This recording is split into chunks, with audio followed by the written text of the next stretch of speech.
Hi, everybody. Karen Roby here with Tech Republic, talking with Matt AC about a story, Matt, that you put together for us. The headline really caught my eye.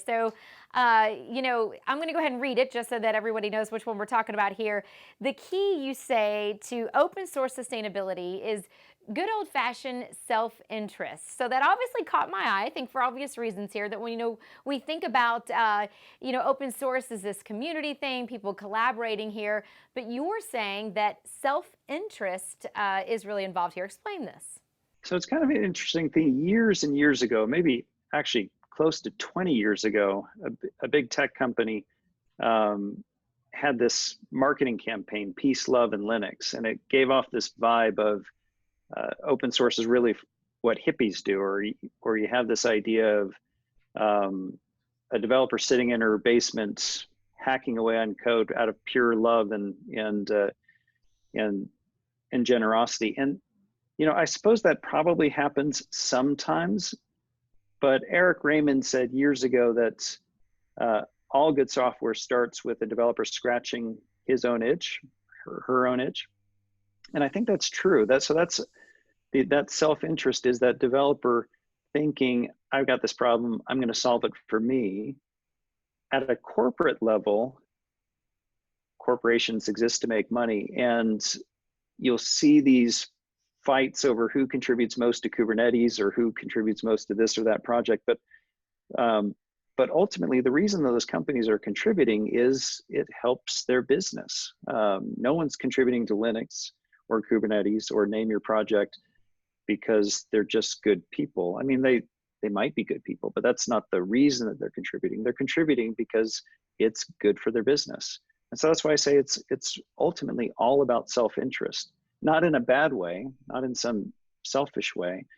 Greg Kroah-Hartman, one of the Linux maintainers, maintainer of the stable Linux branch, recently said, you know what, we encourage everyone to contribute selfishly, because it turns out if they're solving their own problems, other people have those same problems. So that self-interest ends up being other, or interest in others, not necessarily because somebody intended it that way, but that's just the way that it works.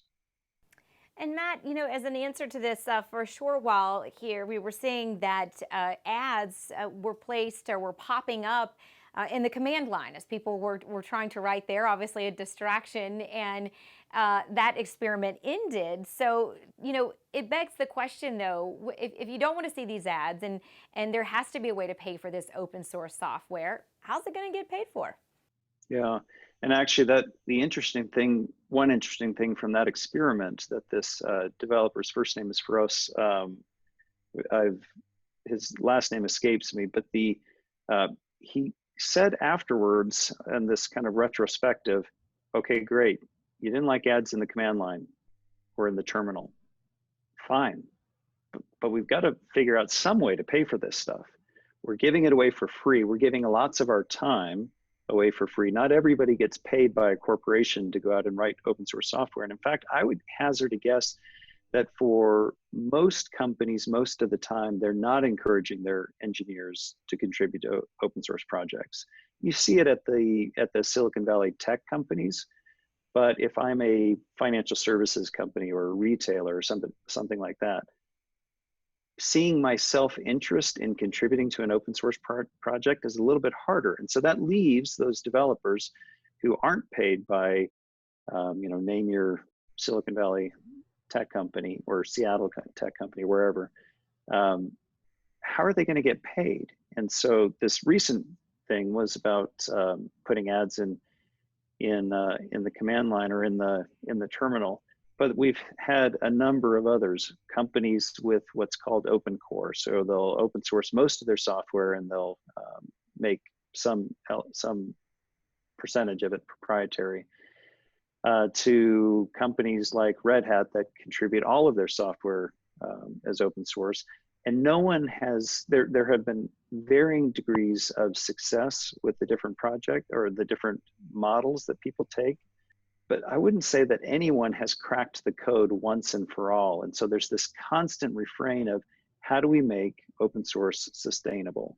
For an individual project like Kubernetes, there's so much corporate self-interest in contributing to it that, you know what, it's going to be self-sustaining, and it'll continue to be worked on for years to come, similar to Linux. Those kind of projects, there's not really a problem making them self-sustaining. The projects that are harder to figure out are those areas where they may be subsystems, might be something within Linux, could be any number of projects, could be a JavaScript library, as was the case with this advertising experiment.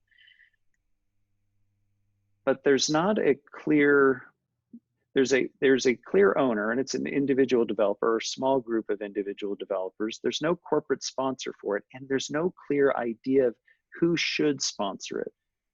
And so people say, well, you know what, you're including that utility in your larger product, your proprietary product, you should pay for it. But it's not clear for this standard. That was the name of this JavaScript library.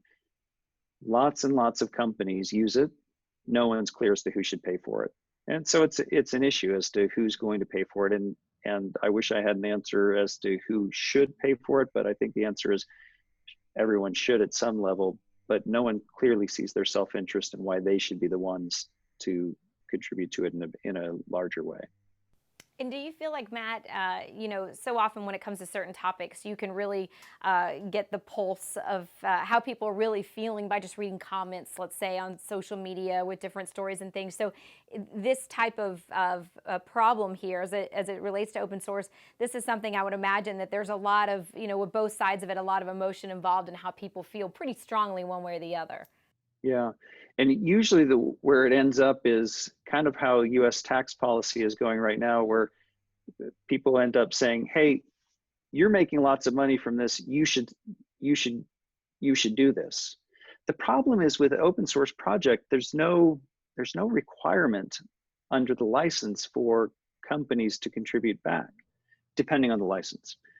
And it's also the case that it's not just the vendors who are making money from using the software, but it's the large financial services companies, retailers, CPG companies, et cetera. So again, the benefits are so diffuse that it's hard to pinpoint any one company that should be contributing more. And it's figuring out even if one company does say, I want to do more, how do you figure out who needs what, like allocating money to that particular project or to that individual developer? It's a non-trivial problem, which is why we've had it for going on 2 decades now, and no one seemed to have figured out exactly how to do it. I would say, maybe in conclusion to that question, I would say probably the best answer that I've heard is that companies should employ the developers that work on them, rather than a tip jar where they say, here's a donation and go knock yourself out, Mr. or Miss Developer.